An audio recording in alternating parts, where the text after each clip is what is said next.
Traffic surgeon আছে, এরা দেখা যায় কিছু টাকা খাবে। কি করে ট্রাফিক, কি করে একটা পুলিশ বক্স আছে, সারা বসে বসে ফ্রি ফায়ার খেলে না, গেমস খেলে না, পাবজি খেলে, আল্লাহ জানে। ওদের কিন্তু প্রচন্ড জাম ছিড়াল ছিড়ে লাগে আছে। কি করে তারা ঠিক মতো কাজও করে না প্রশাসন। তো এমন একটা ইনকাম সোর্স, যেরকম ইনকাম সোর্স বলতে এই যুব সমাজ, যেরকম আগে ছোট ছাচর বাটপার অনেক ছিল, এখন অটো চালানোর পরে মহাসড়কে বা বলেন মহল্লা ভিত্তি বলেন চালানোর অনেক কিন্তু নিয়ন্ত্রণে আসছে। বা হ্যাঁ আছে, আপনারা প্রশ্ন করতে পারেন রাস্তা ফুটপাথ দল কইরা অটো চার্জ দিচ্ছে, লোডশেডিং হচ্ছে, এটা বাস্তব হচ্ছে। যেরকম আপনার একটা নির্দিষ্ট একটা গ্যারেজ দেখ, নির্দিষ্ট একটা গ্যারেজ নিয়ে মনে করেন অটো চার্জিং এর ব্যবস্থা করুক, বা আরো কিছু প্রশ্ন আছে, যেরকম মহাসড়কে গাড়ি চলে, এটাও কিন্তু অবৈধ। যেরকম হাই রোডে গাড়ি অটো চলা কিন্তু আইন ভাবে এটা একটা অপরাধ। আমরা মহল্লা ভিত্তিতে চালালে কিন্তু আমাদের পুলিশ হয়রানি করে না, বা আমরা কিন্তু সুস্থভাবে চালাইতে পারি, কোনো সমস্যা হয় না। বা আরো দেখা যাচ্ছে বড় বড় কর্মকর্তা যেরকম রিটায়ার্ড পার্সন, এদের 3টা 4টা করে অটো, বা নিরহয় যে মনে করেন আপনার সাথে আমি কথা বলে পারবো না, আমার অটোটা ডাম্পিং এ নেবে, ডাম্পিং এ নিয়ে কিছু অফিসাররা আছে, বা কিছু কনস্টেবল আছে, বা কিছু ট্রাফিক সার্জন আছে, এরা দেখা যায় কিছু টাকা খাবে, খাইয়ে ছেড়ে দিবে। বা ওই কিছুদিন আগে আমরা একটা ভিডিও দেখছি, আমরা তো ইউটিউব ফেসবুক ইউজ করি বা দেখি, দেখা যায় ডাম্পিং খরচা 1250 টাকা ডাম্পিং খরচা রাখা গাড়ি ছেড়ে দিচ্ছে।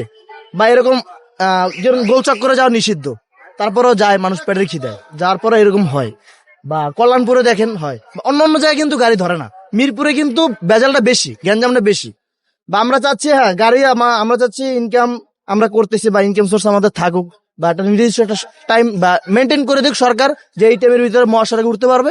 আগে যেরকম আওয়ামী লীগ সরকার ছিল, 8টার পর আমরা মেন রাস্তায় উঠতাম না, রাত 8টার পর উঠতাম, সকাল 8টার পর উঠতাম না, এরকম কিন্তু চলছে অনেক আল্লাহ চালাইছে।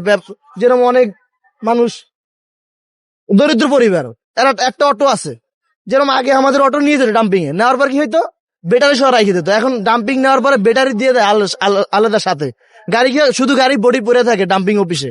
পরে আবার কি হয়, ওই গাড়িটা 1 সপ্তাহ পরে 7 দিন পরে ছাড়লে কি হয়, গাড়িটা আবার আরেকটা গাড়ির পিছে বাঁধিয়ে নিয়ে আসতে হয়, এটা একটা হ্যারাসমেন্ট। তা আমরা চাচ্ছি একটা নির্দিষ্ট টাইম দিয়ে দেখ সরকার। অটো অটো একটা না, এই মিরপুর না, পুরো বাংলাদেশে হাজার হাজার অটো আছে, লাখ লাখ অটো আছে। সরকার চাইলে কি করবে, একটা নির্দিষ্ট টাইম দিয়ে।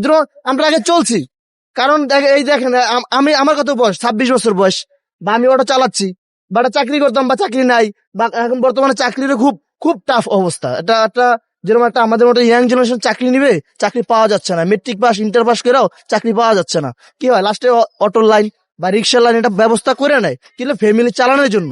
আর এখানে যদি সরকারের প্রশাসনের যদি কঠোর নিরাপত্তা থাকবে, হ্যাঁ তাদের তাদের রুলস আছে, রুলস অনুযায়ী চলুক, আমাদের এটা মেনটেন করে দেব, রুলস অনুযায়ী তোমরা চালাও, মহাসড়কে উঠো না, আমরা তাতে কোনো করবো না, যে পিছপা আগাবো না। আগে চলছি না, আগে যেরকম অটোতে আসতে চালাচ্ছে না, 5 বছর অটো চালাচ্ছি, 5 বছর হয়ে যেতেছে এই লাইনে আসি, আল্লাহর রহমতে আল্লাহ খাওয়াচ্ছে, ডাম্পিং এ নেয় ছাইড়ে দেয়, ডাম্পিং এ ছাইড়ে দেয়। আমাদের এরকম না করার থেকে একটা টাইম দিয়ে দেও, যে তোমরা উঠতে পারবো না। আগে আমরা যেরকম আগা যাইতে পারতাম না, কাজীপাড়া এই রাস্তার অবস্থা ওভারটেক করতে পারতাম না, আমরা মানি যাইতে পারতাম না। কেন পারতাম না, ওই সময় ট্রাফিক খুব আইন করা ছিল, যেরকম করা থাকা অবস্থাও ধরলে গাড়ি ডাম্পিং এ নিয়ে যেত, 7 দিন পর আসতো, তারপরেও যাইতে পারতাম না। আর এখন কি যাওয়া যায়, যেরকম আপনার 10 নম্বর শুধু যাওয়া যায় না, যেরকম 6 নম্বর মিরপুর 6 নম্বর বলেন, ওই যে ক্রসিং এর কানাডা, ওটা পার হওয়া যেত না আগে, এখন কিন্তু যাওয়া যায়। আমাদের একটা নির্দিষ্ট টাইম করে দেয়, যেরকম এই টাইমের ভিতরে তোমরা 8টার পরে হাই রোডের ভিতরে চলবা না, আবার রাত 8টার পরে উঠবা। যেরকম দেখেন 10টা বেজে যায়, তারপরে কিন্তু আমরা গোলচকে যাইতে পারি না, 10টা রাত 10টা। আর এখন মনে করেন তো কি বলবো, আর এত পরিমাণে জ্যাম রাস্তায়, কি করে ট্রাফিক, কি করে একটা পুলিশ বক্স আছে, সারা বসে বসে ফ্রি ফায়ার খেলে না, গেমস খেলে না, পাবজি খেলে, আল্লাহ জানে। ওদের কিন্তু প্রচন্ড জাম ছিড়াল ছিড়ে লাগে আছে। কি করে তারা ঠিক মতো কাজও করে না প্রশাসন। আমরা কারোদের বলবো, আমাদের ঠিকই গরিব যারা, আমরা আমাদের পেটে ঠিকই লাথি মারে, 1200-1500 লয়ে যায়, চিপাই নিয়ে বয় রিসিপ্টে ধরাই দেয়, 1500 নাই, সারাদিনে ভাড়া মারি 600, 1500-2100 আনি তুমি কয়েন দেয়, আর কয়েন দিমু 1500 খাইয়া লাই, কারো দিব 15 আর 8 টাকা কই পামু বলেন। এরকম না থাকে, আমাদের একটা নির্দিষ্ট সময় দেব। বা শুনি অনেক লোকে বলে গাড়ি উঠেই দিবে, করবে, চালাচ্ছি তো, আল্লাহ চালাচ্ছে।